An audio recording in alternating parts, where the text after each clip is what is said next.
What is up, everybody? This is Wolf/Turd, and today I'm gonna be talking about the Seleucids, but on the campaign. I've already talked about them on the battlefield. Let's take a look at the campaign and let's dive in.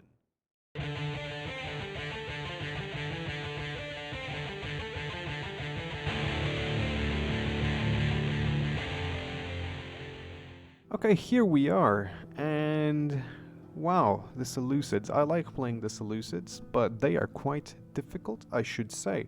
So let's start by taking a look at their starting position, at their cities, and what do they have.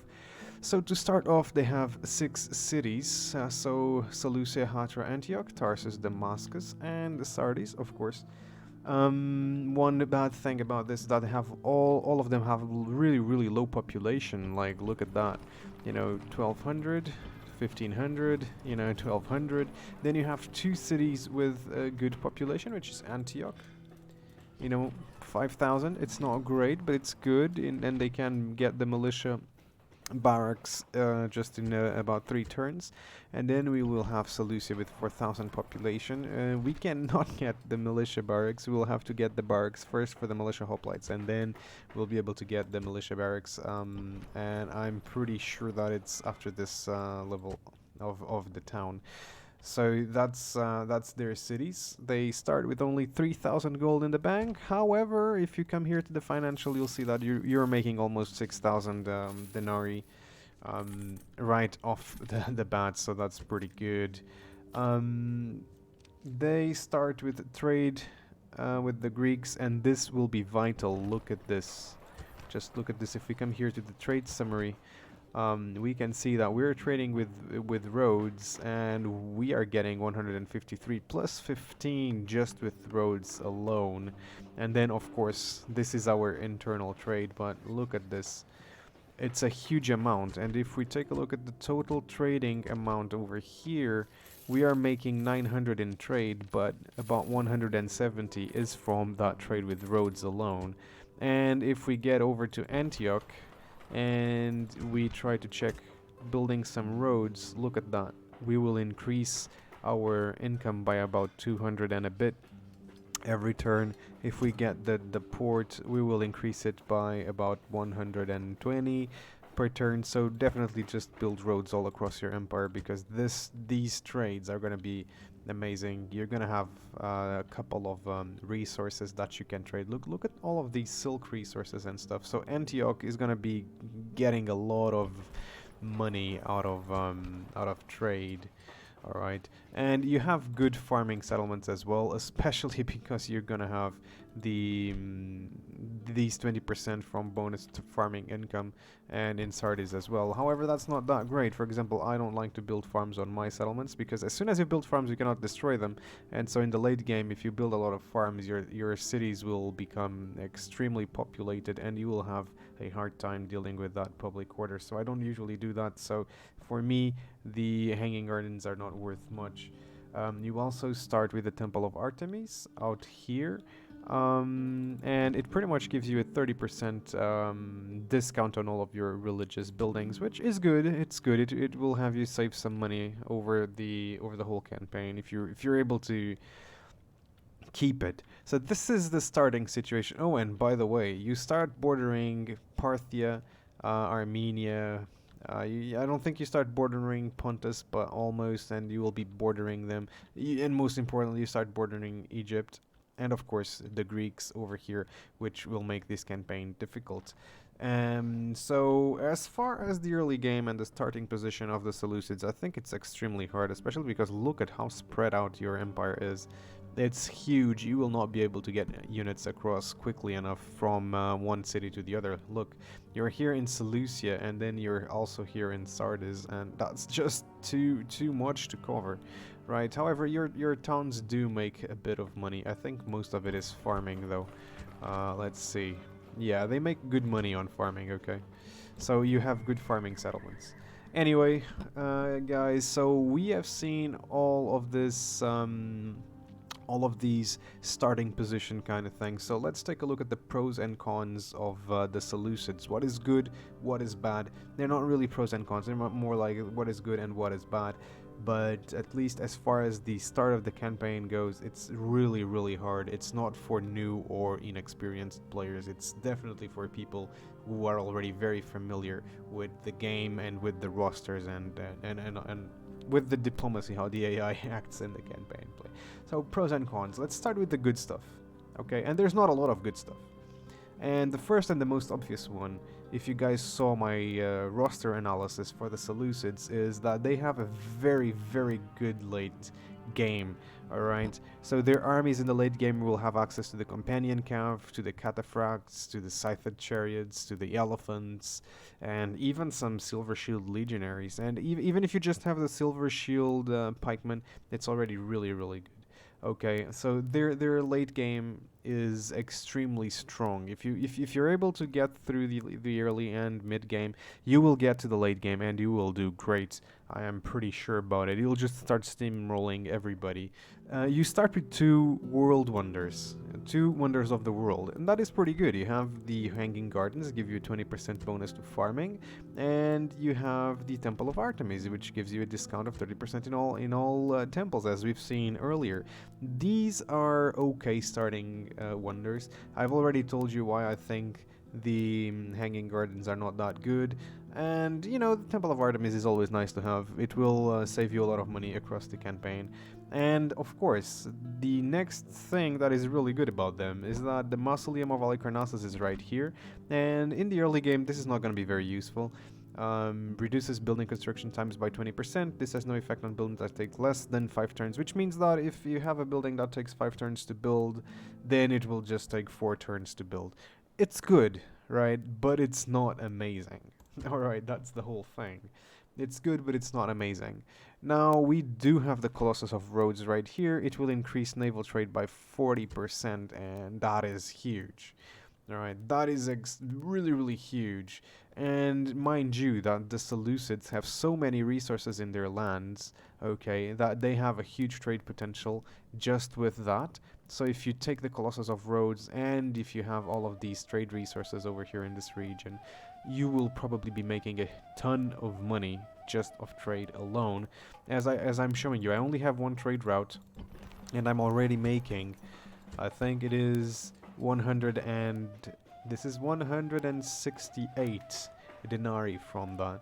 Just think about it. You know, it's a lot. It's a lot of money that I am making just with one trade route. Imagine if I had 10 trade routes, I would be making 1,500 denarii plus the 40%.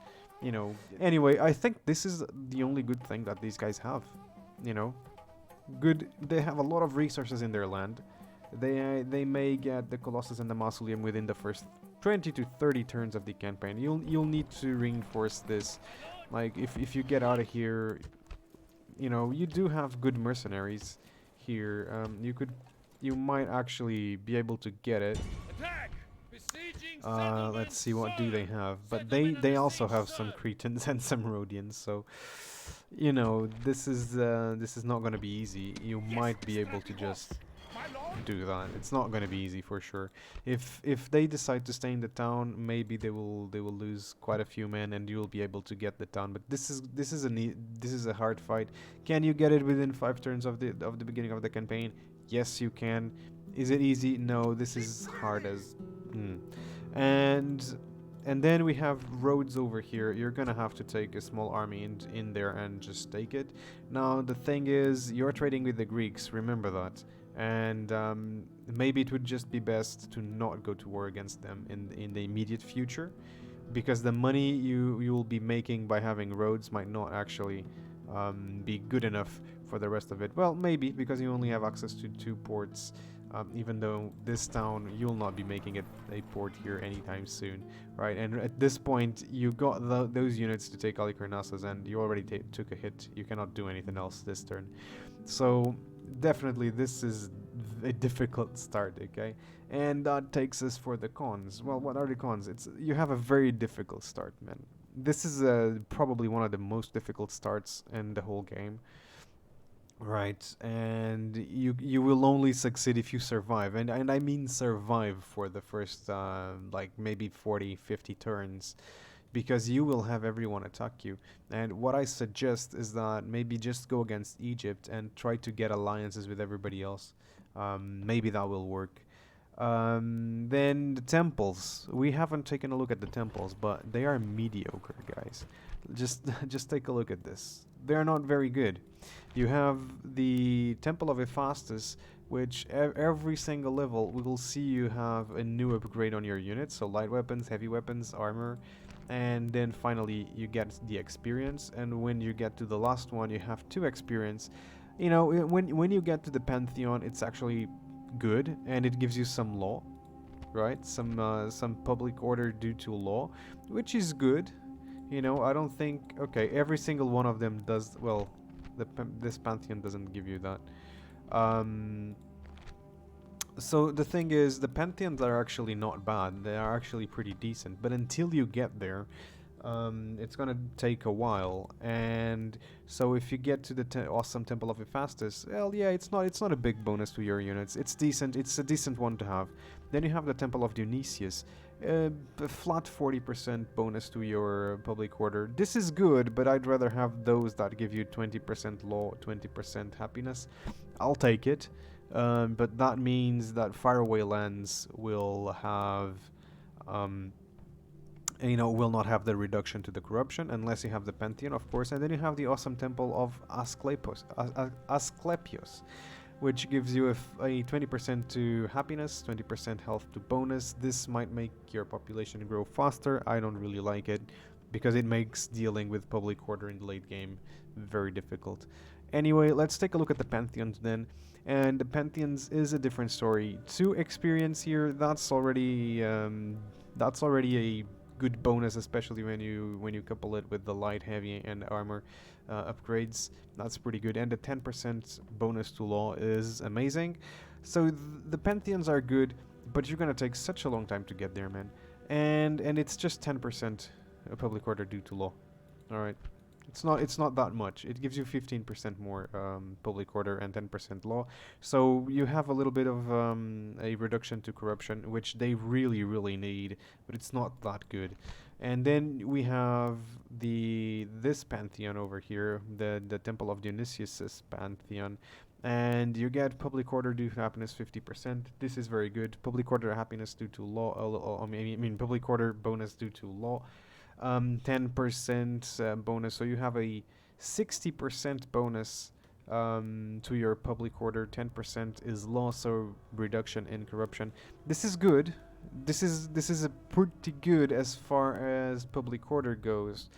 However, it gives you the population growth bonus, which is not good, and but it also reduces a little bit on your corruption, so that's decent. And then we have the Pantheon of Asclepius, which gives you a bonus due to happiness, bonus due to health, and I've already told you guys why I don't really particularly like this one, but it does increase in tradable goods, and you know, we're gonna have a lot of tradable goods, and it also gives you +2 experience to bonus troops training here. So which one is the best Pantheon to have? I don't know. 2 of them increase your public growth, and by the way, this one does not have the law. Oh, okay, so this is one that maybe you want to have in your capital and in the provinces surrounding your capital, and probably you will want to pick one of the other 2 in your other towns. Maybe this Pantheon over here with the 10% due to law and population growth. I don't really enjoy that. This one is the one I would probably go for, but you only have a 25% bonus to public order. I mean, you only have a 35% bonus to public order, while on this one you have a 60% bonus due to public order. But is that 25% extra public order bonus worth these 1% public population growth bonus? That's the thing I do not know. It might make a huge difference, right? That's the thing I do not know. So these guys have mediocre pantheons. They have mediocre temples. You know, it's like the pantheons are not bad, but they are not great either. They all have a drawback. So this is it regarding temples. So they're not that good. I'm gonna put this as a con. Then we have the Egyptians right here next to us, and they are not easy to fight, especially in the early game, since you know you only have access to citizen hoplites in the beginning, and if you do that move that I just did, you can only get the militia barracks next turn. So that means that only by turn 4 will you be able to get the levy pikemen. So yeah, it's not gonna be easy to fight the Egyptians early on, and that's probably the enemy you will want to go towards in the beginning. Okay. Then you have no immediate expansion opportunities except this one, and this is a difficult one. And as you saw, I had to recruit these guys. And the problem with recruiting these guys is that on this turn I cannot do anything else. And I should have probably done other things with my money other than just attack Halicarnassus. As you saw here, if I wanted to build that militia barrack over here, I couldn't. That's a problem, right? There's another thing then. We are surrounded by other factions, so we will very likely be dogpiled. The AI loves dogpiling the player, especially if you go into very hard. So that will very likely happen, making your game hell, pretty much. And I think that it's not very fun in the beginning, because you will be fighting battles every single turn, and it will get dull, I think. Now, I haven't gotten a proper campaign with the Seleucids in a while. They can be fun, especially if you migrate. I've already tried to migrate to Carthage, for example, and it worked, and it was a very fun campaign. I ended up conquering the whole of Italy with them. That was pretty good. But if you go for a standard campaign, you're gonna have to fight all of these peoples around you, and that's not gonna be the most fun experience, because it will feel like hell, pretty much. But if you survive to the late game, it'll be super rewarding, and it'll be fun. But anyway, I think that this is a con. I think it would be nice to start slowly, but that's just how I like my factions. Your territory is way too expansive. Like, you are overextended on the beginning of the game, and maybe, just maybe, it would be best if you leave this territory, for example, and you just leave it and come over this way. Yeah, you're making some money out of it. Like, if we get a look at this, you're making about 1,000 from it. But really, to be honest, I don't think it's worth staying here. Just bring your troops in, and then start your campaign from only this region. And even then, this is a bit of a stretch still. You still have Hatra, Tarsus, Damascus, and Antioch. This would be the perfect start for the Seleucids, with only these 4 towns and the same amount of troops, probably. But a little bit more money. I think it would be really good as a start. Anyway, these were the cons and the pros and cons for the Seleucids. And to sum everything up, they're pretty much a very difficult faction to start with. They are not particularly good at anything. Their economy has a lot of resources, and that will be their only redeeming factor. And of course, their extremely good army in the late game. But that is it. The wonders are good, but they're not that great. And the fact that you can get the Mausoleum and the Colossus of Rhodes, it's also good, but you'll probably jeopardize a lot in trying to take those 2 cities. So, all in all, guys, this faction is extremely difficult. It cannot be an A tier for sure, right? Because every single one of your opponents has something to fight against you, like horse archers and stuff, and chariots and all that. Actually, Egypt starts with chariots. That's going to be terrible, at least for your phalanxes, for your citizen hoplites in the beginning of the game. So they cannot be an A tier faction. A B tier, average. No. This is not average. This is extremely difficult. I'm just not going to put them on a D tier, because I don't think they deserve a D tier. They have a very good late game army. Again, it's their redeeming features. Very good late game army. Start with two okay wonders. And of course, they have a lot of trade resources around. They can have a strong economy if you're able to keep those towns. So, of course, the Seleucids go for a C tier, guys. For you Seleucid's fans, please let me know if you disagree, and if you disagree, let me know why, of course, in the comments below, and I will be here for the next video, guys. Thank you so much for watching. I have been Turd, and I'll see you next video. Hope you enjoyed this video. Please leave a like, subscribe to the channel, follow me on Twitch, and I'll see you guys on the next one. Thank you so much.